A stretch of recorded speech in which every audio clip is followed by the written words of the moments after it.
First contact fiasco. The Galactic Alliance training facility orbited the gas giant Ter-9, its gleaming silver hull reflecting the planet's swirling purple storms. Inside, the mess hall buzzed with the sounds of a dozen alien species.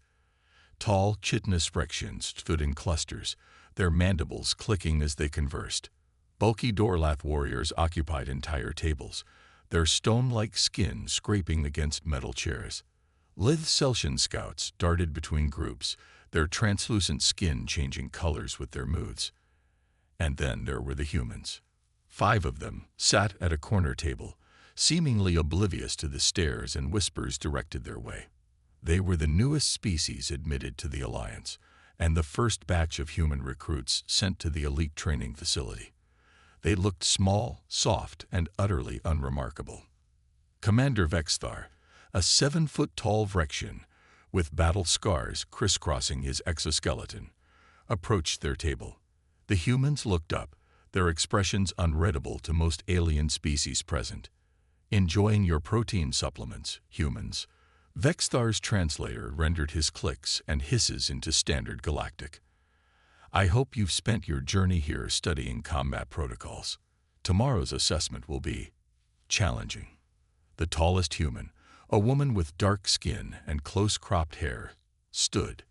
Despite being nearly 2 feet shorter than the Phyrexian, she didn't seem intimidated. "Lieutenant Maya Chen, Earth Defense Force," she said, extending her hand in the human greeting gesture. "My team is ready for whatever you've got planned, Commander." Vexthar ignored her hand. "We shall see, Lieutenant. The Alliance needs warriors, not diplomats."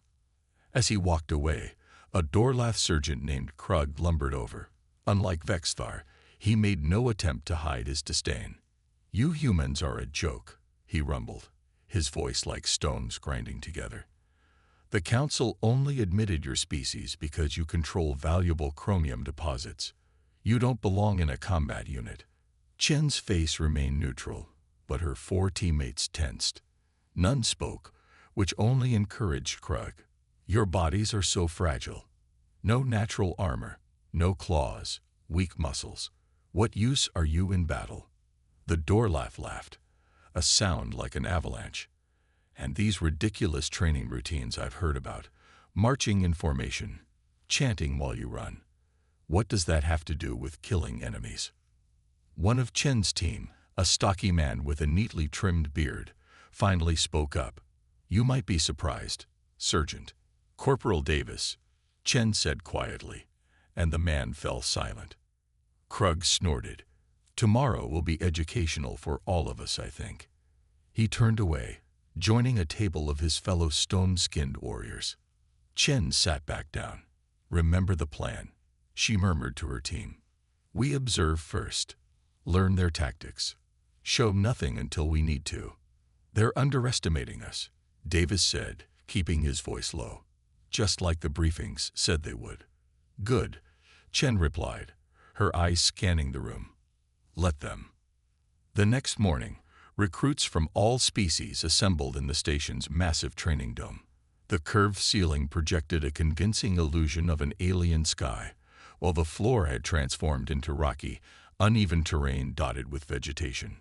Commander Vexthar stood on a floating platform, addressing the 100-odd recruits. "Today's exercise is simple. Capture the enemy command post. You will be divided into 2 teams. Team Auric will defend. Team Besh will attack." Holographic displays showed the layout of the simulated battlefield.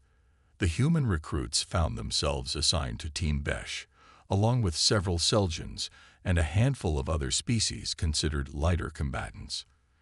Team Auric consisted primarily of Phyrexians, Dorlath, and other physically imposing species. "The defenders have superior numbers and position," Vexthar continued.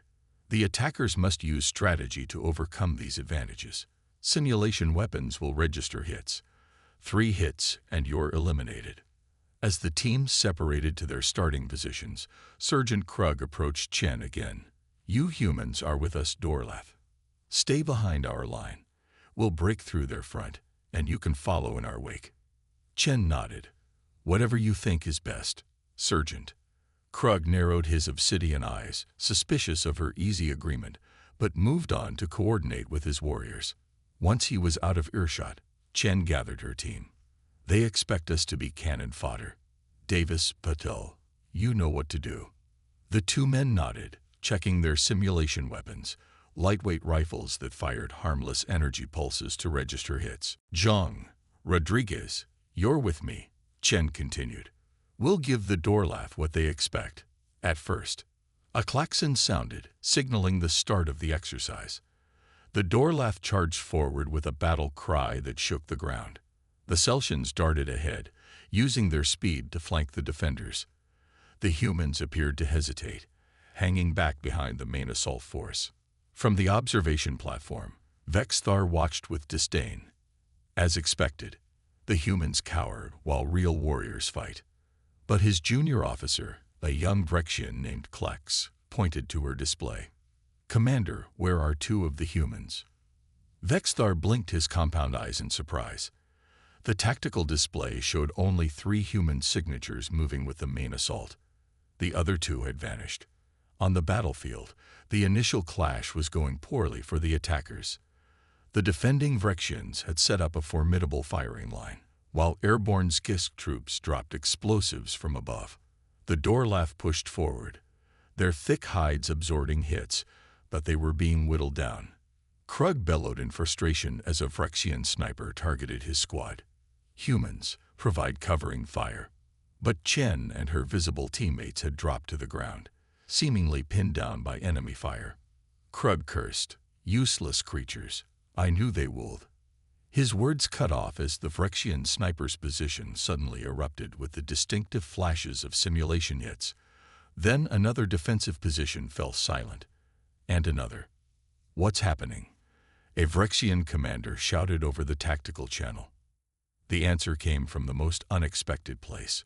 While everyone's attention had been focused on the frontal assault, Davis and Patel had somehow circled behind the defensive line. Moving with a stealth that seemed impossible for their supposedly clumsy species, they were systematically eliminating the defenders' support positions. Meanwhile, Chen gave a hand signal to her remaining teammates. In perfect synchronization, they sprinted forward, not in a direct charge, but in a weaving pattern that made them difficult targets. They fired from the hip with surprising accuracy, eliminating 3 more defenders before sliding into cover. The battlefield dynamic shifted rapidly. With their support positions compromised and unexpected pressure from the humans, the defenders' organized resistance began to crumble. The Dorlath, sensing opportunity, pressed their advantage with renewed vigor. Vexthar watched in astonishment as the humans executed what he now recognized as a textbook pincer movement. The formations and drills that had seemed so pointless yesterday revealed their purpose. Chen's team moved as a single unit, communicating with subtle hand gestures and positioning themselves with mathematical precision. When the exercise ended, Team Besh had captured the command post with minimal losses. The 5 humans had the highest elimination-to-casualty ratio of any species. In the debriefing room, an unusual silence hung in the air. The previously boastful Vrexians and Dorlath were subdued. Commander Vexthar reviewed the simulation data on the main screen. The exercise results are unexpected, he admitted. Lieutenant Chen, perhaps you could explain your team's approach. Chen stood, her posture military straight. We used standard Earth Defense Force infiltration tactics, Commander. 2-person stealth teams to disrupt enemy support positions while the main squad creates a distraction before executing the primary assault. But how did your infiltrators move undetected? A Vrexian officer asked. Our sensors should have tracked them.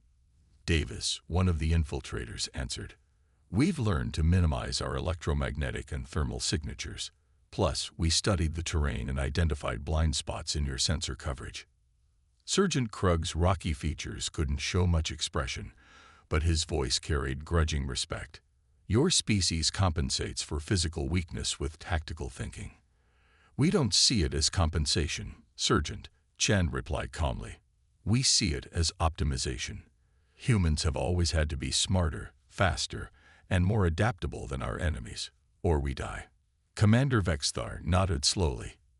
An interesting perspective. However, simulation exercises are one thing. Real combat is another. Tomorrow, we will conduct live-fire drills on the asteroid training ground. We shall see if human adaptability holds up when facing actual danger. As the aliens filed out of the debriefing room, Corporal Rodriguez leaned toward Chen. They're still underestimating us. Chen's lips curved in a slight smile.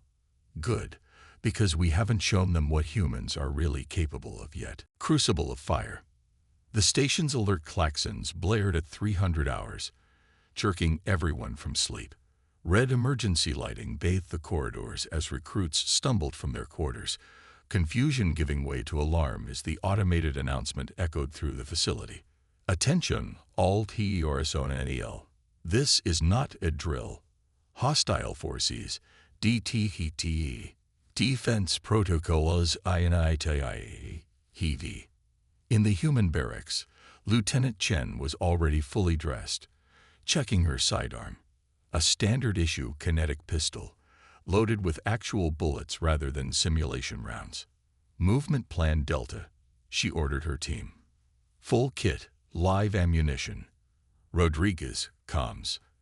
As her team efficiently gathered their gear, Corporal Rodriguez activated their secure communication implants, subdermal devices that allowed the humans to communicate without external equipment, a technology they hadn't disclosed to the Alliance yet.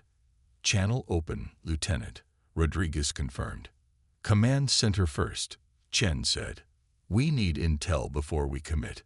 The humans moved into the chaotic corridor, where other species rushed in all directions. Some were heading to designated defense positions, while others seemed paralyzed by indecision. The 5 humans moved as one unit, flowing through the confusion with practiced efficiency. They encountered Commander Vexthar outside the command center, his exoskeleton now covered with battle armor. He seemed surprised to see them already combat-ready. Lieutenant Chen, your response time is commendable. What's the situation, Commander? Chen asked, foregoing pleasantries. Vexthar's mandibles clicked anxiously. Pirates, a well-organized band using stealth technology. They've disabled our long-range communications and breached the lower levels. They're after our weapons research data. As if to emphasize his words, a distant explosion shook the station, causing the lights to flicker. Defense plan? Chen asked. The Vrexian and Dorlath units are establishing perimeter defenses around critical systems, Vexthar explained. The Celsians are conducting reconnaissance. Your team should join the Dorlath at Checkpoint Bravo. They have the most defensible position.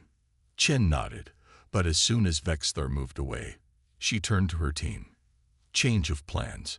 Rodriguez, station schematics. Rodriguez projected a holographic map from his wrist device. Chen pointed to several locations. The pirates disabled communications first, which means they've studied this facility. They'll know our standard defense protocols. Her finger traced a path through the station's maintenance sections. They'll be expecting resistance at the checkpoints, but they'll have a secondary infiltration team coming through here, the environmental control sector. Davis frowned. That's lightly defended. Exactly, Chen said. It's also where we're going. Rodriguez, Patel, you're with me. Davis, Zhang, join the Dorlath as ordered. Keep your comms open. The team split up. As Chen's group made their way through rarely used maintenance corridors, the sounds of battle echoed through the station's superstructure. Occasional weapons fire and shouted orders suggested the main pirate force was engaging the Alliance defenders at the checkpoints, just as Chen had predicted. When they reached the environmental control sector, they found it eerily quiet. The vast chamber housed the station's atmospheric processors, water reclamation systems, and thermal regulators, all critical infrastructure that was surprisingly unguarded. Motion sensors, Rodriguez whispered, pointing to nearly invisible devices on the walls. Chen nodded. Standard pattern. 3, 2, 1. They dropped to the floor just as the chamber's main door hissed open. 4 figures entered, wearing sleek armor and carrying advanced weapons. Unlike the diverse Alliance forces, these pirates were all the same species, Cantharians, hulking reptilian mercenaries known for their brutality. The pirates moved with confidence, clearly not expecting resistance. Shen allowed them to advance halfway across the chamber before she gave the signal. The three humans opened fire simultaneously. Their first volley took down 2 pirates immediately. The remaining 2 dove for cover, returning fire with energy weapons that scorched the metal where the humans had been seconds before. But Chen and her team had already relocated, flowing to new positions with a speed and coordination that seemed almost telepathic. One of the pirates shouted into a communicator, "Ambush in environmental. Humans, we need backup." Chen smiled grimly. The pirates, knowing they were facing humans specifically, was telling. Someone had studied Earth's military capabilities and decided humans were worth targeting. The firefight was brief but intense. When it ended, all 4 pirates were down, and the humans were reloading their weapons. Chen approached one wounded Cantharian, kicking away his weapon. "The research data, what does it contain?" she demanded. The pirate hissed, yellow eyes glaring with hatred. "You don't even know what you're guarding. The Alliance has been studying your species, human. Your unique warfare adaptations." Before Chen could question him further, the station rocked with a massive explosion. The lights failed completely, emergency systems kicking in seconds later. "Lieutenant," Davis's voice came through her implant. "The main pirate force broke through checkpoint Delta. They're heading for the research labs. The Dorlath are taking heavy casualties." "On our way," Chen replied. She turned to Rodriguez and Paddle. "Time to show these pirates what humans are really capable of." They raced through darkened corridors, guided by the station schematics Rodriguez had downloaded. When they reached the research sector, they found a scene of chaos. Several Dorlath warriors lay wounded or dead. Sergeant Krug was still fighting, his stone-like skin pitted with energy weapon burns. Davis and Jung had established a fallback position, providing covering fire. The pirates, at least 20 strong, had the Alliance forces pinned down outside the main research lab. Their superior numbers and positioning gave them a decisive advantage. Chen assessed the situation in seconds. "Rodriguez, lights." Rodriguez nodded, understanding immediately. He accessed his wrist device, connecting to the station's systems. With a few commands, he overrode the emergency lighting protocols. The corridor plunged into total darkness. For the non-human species present, this was a significant disadvantage. Vrexians rely on compound eyes that needed at least minimal light. Dorlath had poor night vision. Even the pirates' Cantharian eyes, adapted for their homeworld's bright sunlight, were nearly useless. But humans, with their unique evolutionary background as pursuit predators on a planet with regular day-night cycles, had developed remarkable night adaptation capabilities. Chen and her team had further enhanced this natural ability with specialized training. In the darkness, they moved like ghosts. The pirates' confident advance faltered as silent death came from the blackness. Precision shots found vulnerable points in armor. The humans didn't waste ammunition, each shot carefully placed. The pirates, growing desperate, began firing wildly into the darkness, their energy weapons illuminating the corridor in brief, blinding flashes that only served to ruin what night vision the aliens had managed to develop. "What manner of creatures are these?" one pirate shouted in terror as his companions fell around him. Sergeant Krug, despite his own limited vision, recognized the human tactics. He rallied his remaining Dorlath warriors. "Advance behind the humans. Use their cover." The coordinated attack drove the pirates back from the research lab entrance. As they retreated, Chen gave another signal. Rodriguez restored partial lighting, enough for the Alliance forces to press their advantage, while still giving the humans their edge. The remaining pirates found themselves caught between advancing Alliance troops and the human team that had circled behind them. Their formation collapsed, discipline giving way to panic. When the last pirate fell, an eerie silence settled over the blood-spattered corridor. Sergeant Krug approached Chen, his massive form intimidating even with his injuries. "You fought well, human," he said, his voice quieter than usual. "Your tactics were unconventional." "We adapt to survive, Sergeant," Chen replied. "It's what humans do best." Commander Vexthar arrived with reinforcements, surprised to find the situation already resolved. He surveyed the scene, mandibles clicking in what might have been approval. "It seems we have misjudged your species, Lieutenant Chen," he said. "The Council will need to reassess the human role in Alliance Defense Forces." Chen holstered her weapon. "If you don't mind, Commander, I'd like to know exactly what research data these pirates were after. The one we captured mentioned studies on human warfare adaptations." Vexthar's compound eyes shifted uncomfortably. "That information is classified, Lieutenant." "Not anymore," Chen said firmly. "If someone's studying my species without our knowledge, we have a right to know."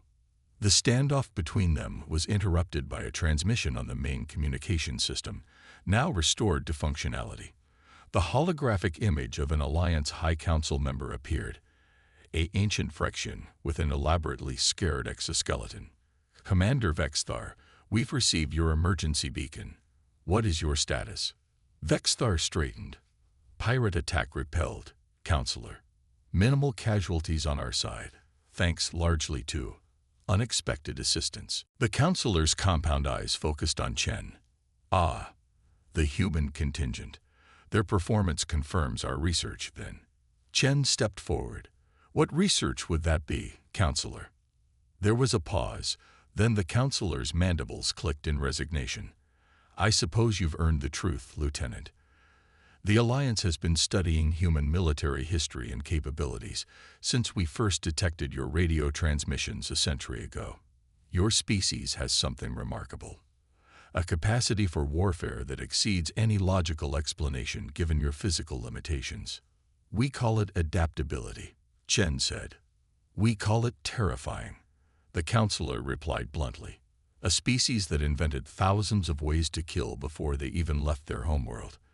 A species that turns anything into a weapon. A species that continues fighting long past the point where other rational beings would surrender." The aliens in the corridor looked at the 5 humans with new understanding, and perhaps a trace of fear. The pirates were hired by a faction opposed to human inclusion in the Alliance, the Counselor continued. "They believe your kind is too dangerous to be given access to interstellar technology." Chen looked around at the devastation, evidence of what just 5 trained humans could accomplish. "Maybe they're right to be afraid," she said quietly. "But they should also consider this. Throughout our history, humans have been at our best when defending others, not just ourselves." She turned to her team, then to the wounded Dorlath and Phyrexians who had fought alongside them. "We fought for the Alliance today, not for Earth. Remember that." The message wasn't lost on anyone present. The humans had demonstrated their capacity for destruction, but also their willingness to use it in defense of their allies. As medical teams arrived to treat the wounded, Sergeant Krug approached Chen again. "You humans and your formation drills," he said, a hint of humor in his gravelly voice. "I still don't understand why you march in straight lines and chant in unison." Chen smiled. "It builds unit cohesion, Sergeant. When everything goes to hell, you need to know exactly where your teammates will be and what they'll do without saying a word. The drills look pointless until you're in the dark, surrounded by enemies." Krug nodded slowly. "I believe my warriors could learn something from your drills, Lieutenant. Perhaps an exchange of training methods would benefit both our species." From nearby, Commander Vexthar watched the interaction with thoughtful eyes. The Alliance had indeed misjudged humans, not just their capabilities, but their nature. These strange, soft-skinned creatures were the most dangerous soldiers he had ever encountered, yet they fought with discipline and purpose, not bloodlust. As the human saying went, they were indeed dangerous, but they were on the Alliance's side. For now, at least. And that was something to be profoundly grateful for.